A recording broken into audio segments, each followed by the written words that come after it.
Until only a few years ago, what had been the motto of the United Negro College Fund, the scholarship organization supporting historically black colleges and universities, or HBCUs, was, "A mind is a terrible thing to waste." But there was a change of management philosophy, and the new promoted message in commercials became, "I could be the first," indicating a message of being the first in your family to attend college, despite the abolition of slavery in 1865.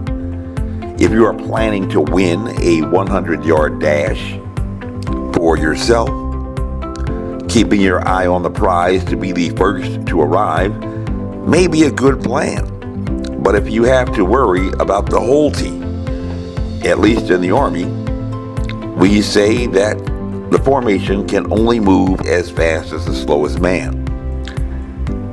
And the Negro poet Langston Hughes had asked the question, what happens to a dream deferred? Does it dry up like a raisin in the sun? Which became later a play. According to Senator Cory Booker, Judge Ketanji Brown Jackson's historic nomination is a harbinger of hope and that this country is getting better. Senator Booker says that the greatest country in the world, the United States, will be better because of her. Senator Booker says of the president's nominee for a spot in which he would only consider a woman of color, "You are a person that is so much more than your race and gender. You are a Christian. You are a mom. You are an intellect. You love books." And he said that he saw his ancestors and hers in her, that she has earned this spot. She is worthy, he said. She is a great American. Interesting affirmations.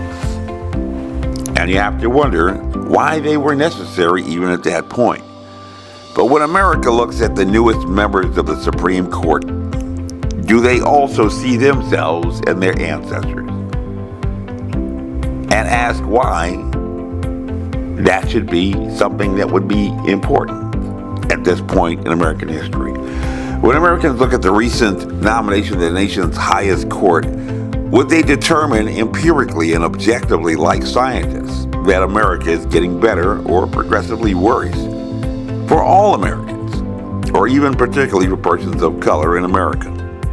Hello, my name is Major Mike Webb, and I actually knew Cory Booker in New Jersey before he became a Democrat, when he was still a Republican, full of dreams and aspirations.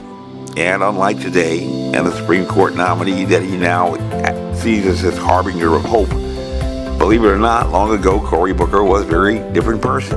Did not support many of the things that he supports today, including abortion. But sometimes what we believe gets in the way of where we want to go. And to succeed either in becoming better people or succeed in making things better for ourselves, some things have to be discarded. And so for the next few moments in the most diverse congressional district in the Commonwealth, let's just take a moment to keep it real, as is often said in the vernacular. Viewing facts as they are, like it is, objectively and empirically like scientists, so as not to be, as Senator Booker says so dramatically, sipping on Kool-Aid without even knowing the flavor. Senator Booker said that this is a historic nomination, an extraordinarily magnificent nominee who is going to be now, by almost all indications, a member of the United States Supreme Court. And he said, before casting his historic vote for a moment in history in a historic nomination, "I'm going to tell you right now, 5 years from now, nobody will remember what the committee vote was. But the fact of the matter is, will anybody remember the day upon which the Senate approved the nomination any more than a person remembers 5 years later the exact seat in which they sat on a jumbo jet, on a vacation or on a business trip? But they will probably have a pretty good memory if they failed to arrive at their expected destination, if their luggage was lost along the way, and other important and far more pertinent details about that particular moment in history because of what it meant actually in real terms to them. And if almost 60 years later, having a dream, the words of Reverend King during the March on Washington recently reiterated to members of Congress in a joint section from the Ukrainian president about having his dream is only being the first of anything in America because of your color. This is not a milestone achievement in progress, but rather just the opposite. And considering all the potential places where a person might be designated as a first, this primacy in arrival could become a plan to make history for the pioneers for a century to come, or even more, being the first to be this or the first to be that. And if anything, in contrast to the dream articulated by Reverend King of a day when he might be able to sit around a table of brotherhood, a son of former slaves with the sons of former slaveholders, and not be judged by the color of his skin, but rather by the content of his character, for his skills, experience, and achievements, has become the Langston Hughes dream deferred, and maybe even Reverend King's nightmare. Progressively applied. Does it fester like a sore and then run? Was it a pioneering achievement 2 decades ago or 2 decades after the Civil Rights Movement to be elected to a student body office at a school that had only integrated a decade before? Or to be the first African American elected to student body office at a school that had rescinded an invitation to Reverend Martin Luther King Jr., a school where Reverend Jesse Jackson had refused to speak in the chapel in front of the battle flags of the Army of Northern Virginia while he was running for president, and the recumbent statue above the family crypt of Robert E. Lee. As the grandson of a franchise martyr, I would not minimize the significance of the moment, but it would not be until the year after I had been elected to student body office at that private college in the Shenandoah with an allegedly offensive name that the first African American would be elected to the county board in progressive, diverse, and inclusive Arlington, a town that describes itself as being at the avant-garde of progressivism. And it would not be until the year after the election of Barack Obama that an African American would be elected to the school board for a plurality of color public school district where the plurality of students are in a persistent achievement gap. What happens to that dream deferred? Does it stink like rotten meat or crust over like a syrupy sweet? And so, is it good for those kids that Barack Obama was elected president in schools where the best public high school has average SAT scores that might qualify a white student to be accepted to Howard University? The HBCU just across the Potomac River, but not a student of color, especially not a Hispanic child who comprise almost a quarter of the students in the Arlington public schools, but who, despite being more likely to receive an advanced diploma, are about 10 times less likely to graduate than a black student, above whom, statistically, probably scores higher in English, math, history, and other subjects. What happens to that dream deferred? Maybe it just sags like a heavy load.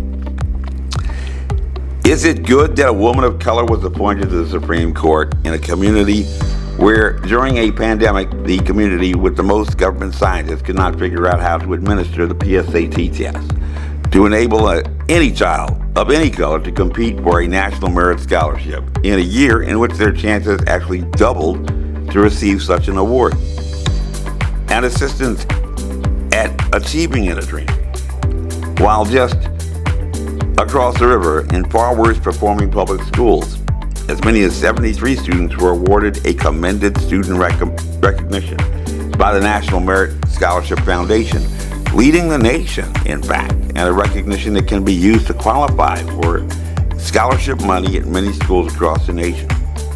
What happened to that dream? does it just explode? At some point, hopefully before 60 years have passed, and you still find yourself celebrating firsts, it might be a reasonable suggestion to think about reconsidering the plan that you had implemented for success. It sounds very, very much like our pandemic, where the virus has fooled us more than once. Because on all evidence, your solution is not a surefire solution, guaranteed to deliver successes that are being replicated like a high roller at a casino, but rather like just another sucker at the slot machines, praying to hit the jackpot and relying on just dumb luck. Or maybe you just like waiting for the next breakthrough infection. Some say that if you fail to plan, you plan to fail. But in the military, we say that P-poor planning yields P-poor results. So do you want to wait to get lucky, soldier? Or do you want to be a winner, ready to fight tonight? This briefing is unclassified, as you were. My name is Major Mike Webb, and by God, I am running for Congress. This year, resolved to do the right thing, and we shall make America great again. Honest. Carry on.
This advertisement was authorized by Mike Webb.